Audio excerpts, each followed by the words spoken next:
I want to send a shout out to Tony Martinez, who is very loyal to us, since we basically started on YouTube and Facebook.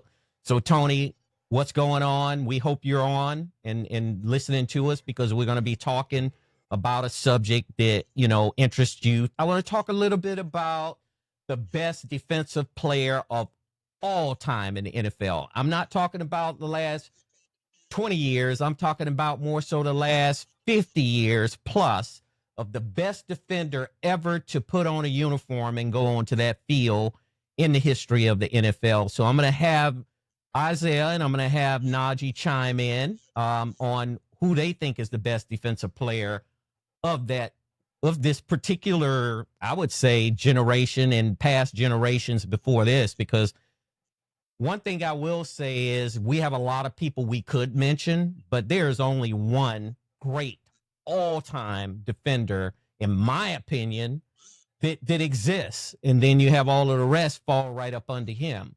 So I'm going to start this thing out by asking Isaah, who do you think is the best defender of all time in the NFL?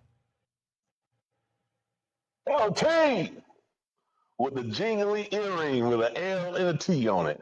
Lawrence Taylor, the mad dog of all mad dogs, man.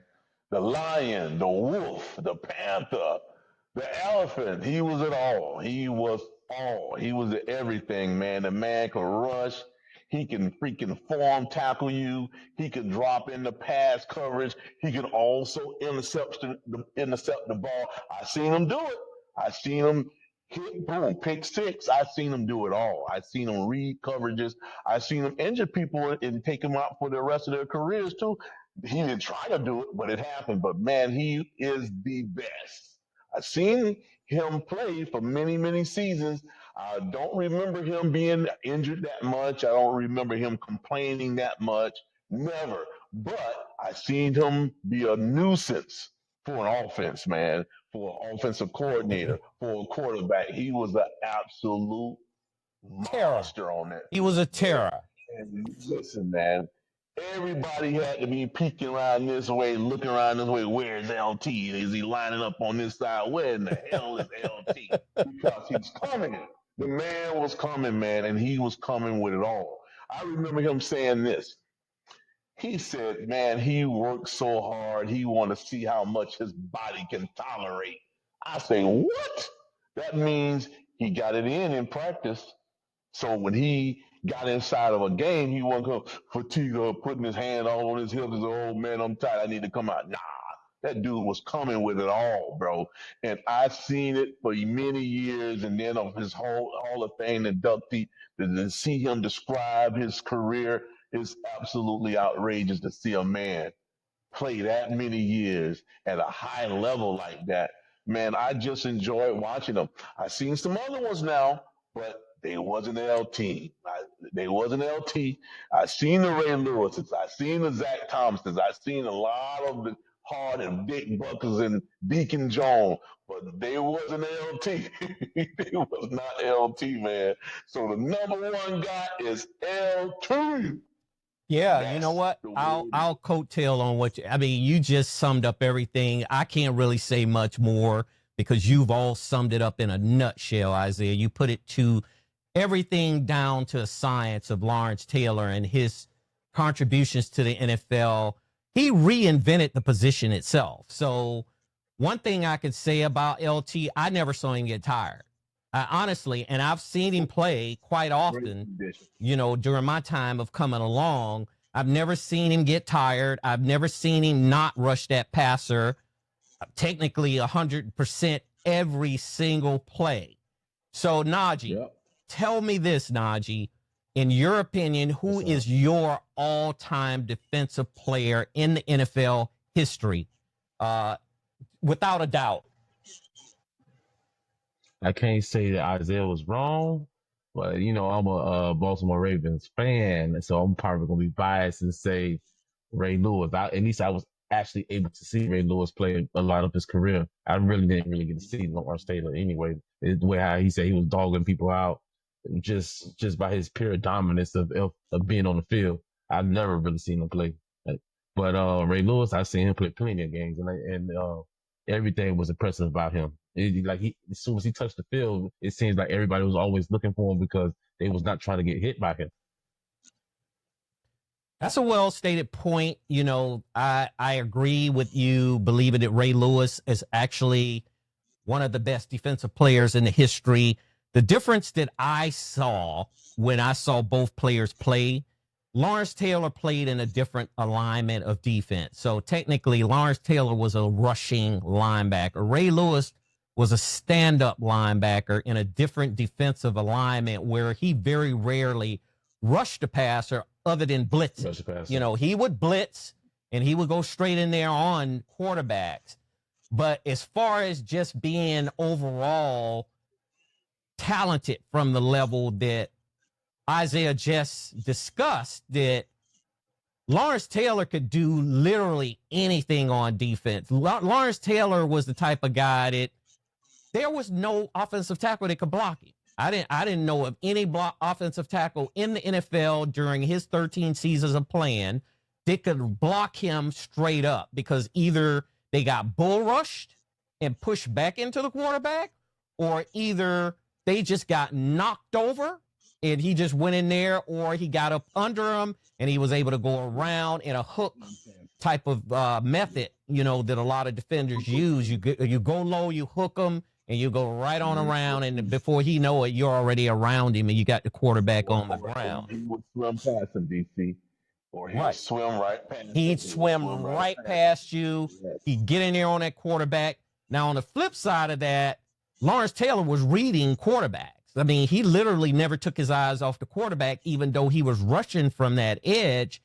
And if that quarterback took that 3-step drop, like he was going to dump it off, or he was going to try to throw a quick slant or something like that, Lawrence Taylor would retreat into pass coverage, which was exceptional because he was able to read an offense from just the way they lined up, from just the way, you know, they just looked overall to him. He just had that talent that he could look through and see what a offense was going to do. Now, Ray Lewis, I'm not taking anything away from Ray Lewis, because Ray Lewis did the same thing. He just did it in a defensive alignment that was different from the Giants. Now, a lot of the Giants that was around Lawrence Taylor, he made them better.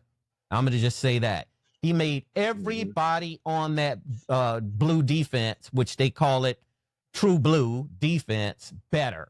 And how Jim Burt, who played nose tackle, Jim Burt was an ex-University of Miami player. He played nose tackle for the Giants for a long time. You had Leonard Marshall. You had Carl Banks. You had Harry Carson. Those are some of the names that Taylor was actually rushing in, and he was rushing from a standpoint where it took two linemen to block him sometimes. So it left someone else open to make a big play, you know? Yeah. So, Najee, tell me this. Tell me, what did you see made you think that Ray Lewis was one of the best in the history, since you've never seen Lawrence Taylor play? Just tell me some of the things that you saw Ray Lewis do that you thought made him the best player defensively in the history of the sport. Like I said, every time I seen him play, it was like he was doing something that everybody else on the field wasn't doing.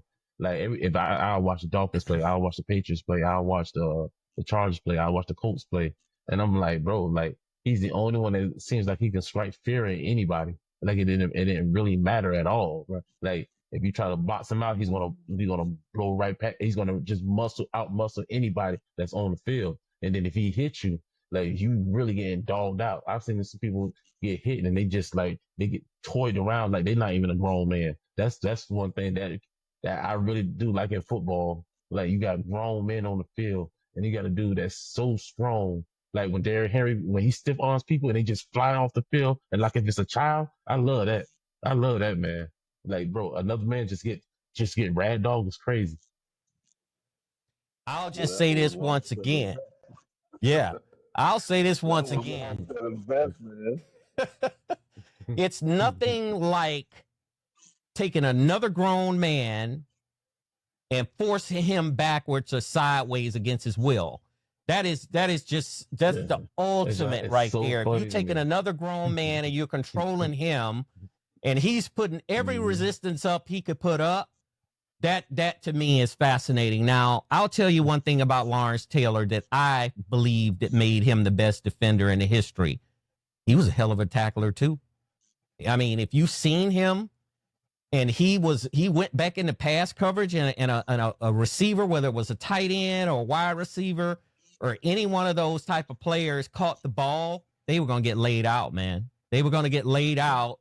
He dish rag guys. He literally he was, to me, at his time, of the time that he played, he was one of the most feared players on defense in the NFL at that time. I would say that. And Ray Lewis during his time was one of the most feared defensive players during his time as well. But Lawrence Taylor, he just took it to another level because he was just so fascinating to watch, and to watch him play at the level that he played at so long. And he didn't get injured often. I do know, and I do remember when he did have a shoulder injury at one point, and it was bothering him during a game, but he played. He didn't stop playing. He played through an injury in a game that I watched him play through in intense pain. Can you imagine, a major shoulder injury, and you're trying to play through and gain leverage against other players? And it's very, very tough, because football is a game where you have to play with pain a majority of the time anyway, right? Yeah, So Isaiah, and also, go ahead, Isaiah. what I was going to mention is that game, those games you said that he had an injured shoulder. Remember, Lawrence used to form tackle you, man. He didn't believe in grabbing you and shoestring tackling. And Lawrence want to put that wood on you, Oh, man. he'd put that thing on you, man. He'd put that thing and on that you. requires having a shoulder. Yeah. And with him having a shoulder injury, what a dog he was. Yeah, the thing about In Lawrence the midst Taylor, of all of these games, the thing about Lawrence Taylor, that he didn't go for legs at all. He went for the gut. He went for the top. He went for that neck and that head and that shoulders, because he wanted to knock you backwards and send a message to you that, look, if you catch it again and you come across, I might be here. I might be there waiting for you. So as long as you thought about that, and I've seen him lay out 250-pound tight ends. I've seen him lay them out. yeah. Or above. I mean, some of those tight ends back in that time was pretty big and strong. And I would say the Washington Commanders at the time, they used to be called the Washington Redskins back in that era, but the Washington Commanders, they played a two tight end type of offense, where one of the tight ends was strictly to block Lawrence Taylor when they played the Giants. So they would technically send a fullback or a running back and a tight end to try to keep Taylor from getting in there on a quarterback. And to me, that's just the utmost respect right there, if you think about it, because they had to design. Joe Gibbs, who was the head coach of the Commanders at the time, had to design an offense to block Lawrence Taylor. So that freed up Leonard Marshall. That freed up Jim Burt. Yeah. That freed up Carl Banks. That freed up Harry Carson. Because let me tell you one thing I know about Carl Banks and Harry Carson. Them was headhunters too, man. They weren't nothing to play with. They weren't nothing nice, And to see Carl Banks come out of Michigan State, because that's where he played his college ball at, and he was that other edge linebacker. I mean, nothing was getting past the Giants.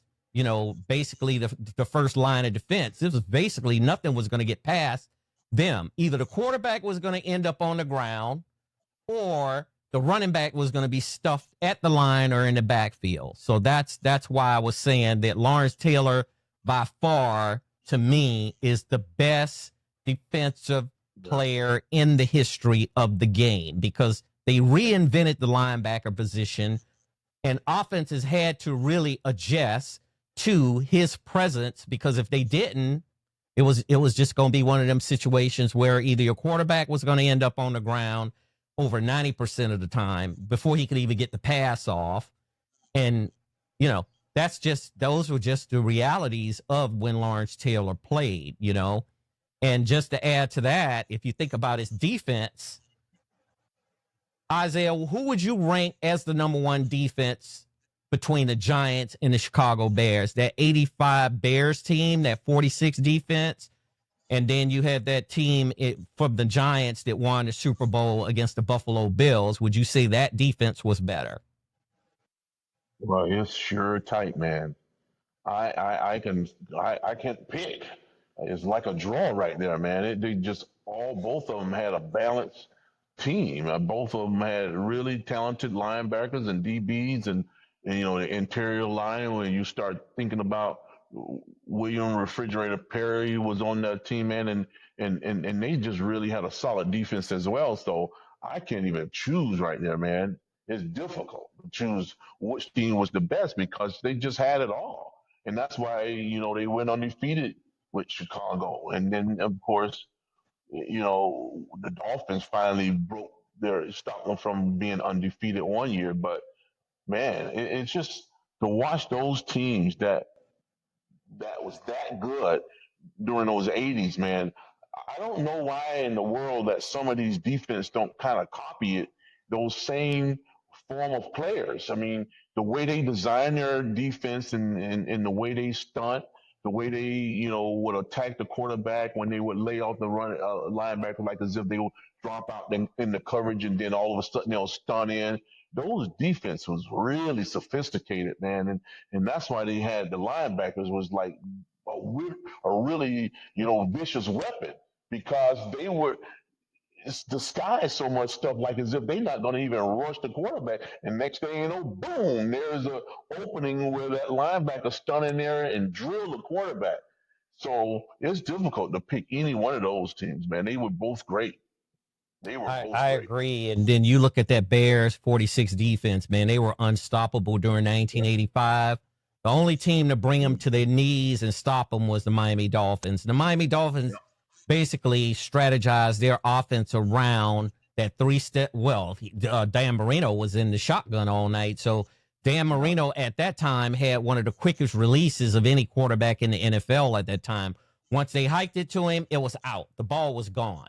So, but before the receivers could break into their routes, the ball was already coming, and he knew who he wanted to throw it to. You had Mark Duper, you had Mark Clayton, you had Nat Moore, you know, and you had Joe Rose and Bruce Hardy and all those guys playing on that Dolphins offense. And the Dolphins was defending history. The Dolphins had to stop them that night because if the Dolphins didn't stop them that night, it would have been an undefeated season for Chicago, I would say, because I didn't see any other teams stop the Chicago Bears that year other than the Dolphins. Nobody wanted to do it.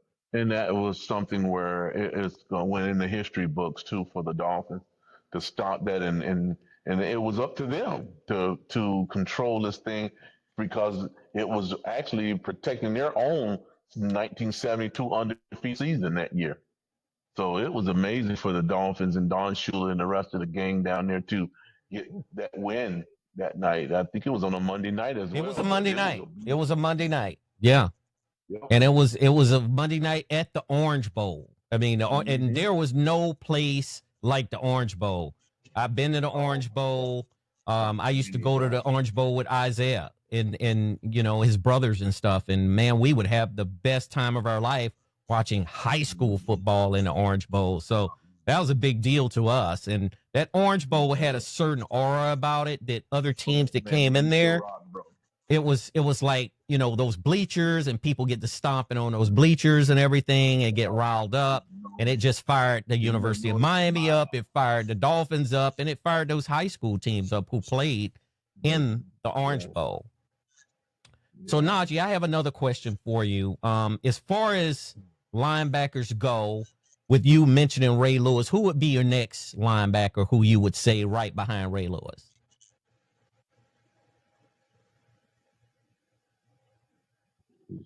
Derek Thomas was pretty good. Derek Thomas was pretty good. Derek Thomas was excellent. Derek Thomas was another one that reminded me somewhat of Lawrence Taylor. Derek Thomas, he was unblockable. I mean, you couldn't block him. I mean, I watched him play when he was with Kansas City, but he's a South Miami boy, and he came out of Miami and he went to Alabama and he lit it up at Alabama, and then he went right on to Kansas City, and he did it for Kansas City as well. So I would say that was a good pick, definitely. We have Isaiah that's going to be coming up doing a linebackers list in our next show. So we'll be going down this list and talking about some of the same things we're talking about right now about linebackers. And it'll be nice to see that we could put a list of 10 of them together instead of just trying to say, okay, one is the best in the history of the game, which we know, and I believe that Lawrence Taylor is. We'll be able to line these linebackers up and put them into, numerical order to get to our result. You only need 9 from me now. You only need 9 from me now. I gave you the first one. Yeah, you gave everybody the first one already. So the first one is already off the board. Yeah. Exactly. That is well said. That is well said. Yeah. The first one's off the board, so we got 9 more to go. I'm intrigued and interested to see how Isaiah is going to numerically order the rest of them after this. You've reached the end of another episode of the DC Stewart Sports Talk podcast. Be sure to connect with us at Facebook and Twitter.com. Your voice is important, so head over to iTunes to subscribe, rate, and leave us a review. Catch our next episode.